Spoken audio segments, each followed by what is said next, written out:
বর্তমান যে জেনারেশন, এদের বেশিরভাগ হুজুগে পাবলিক। যখন যা দেখবে কোনো চিন্তা ভাবনা ছাড়া জাস্ট সেটার পেছনে ছুটবে।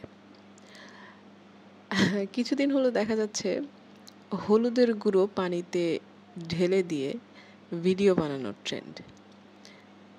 প্রথমে একদিন একটা সামনে আসলো, ভাবলাম যাক বেশ ভালোই, কিন্তু ধীরে ধীরে এটা এমন পর্যায়ে চলে গেছে যে এটা একদম পুরো তেতো হয়ে গেছে জিনিসটা।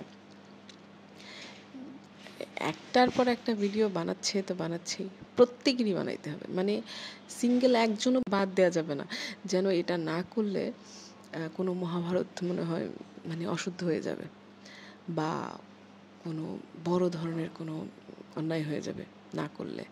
এটা করতেই হবে, হয়তোবা এদের পেটের ভাত হজম হচ্ছে না বা রাতের ঘুম হচ্ছে না এই ভিডিও না করা অবধি। তো এই ট্রেন্ডে গা ভাসানোর এই ব্যাপারটা ভালো না। একটা একটা জিনিস আসছে, হ্যাঁ একটা দুটো ভালো লাগে, কিন্তু তারপরে যে সেটা এত তিক্ত করা অবস্থায় চলে যায়, সেটা একটু খেয়াল রাখা উচিত।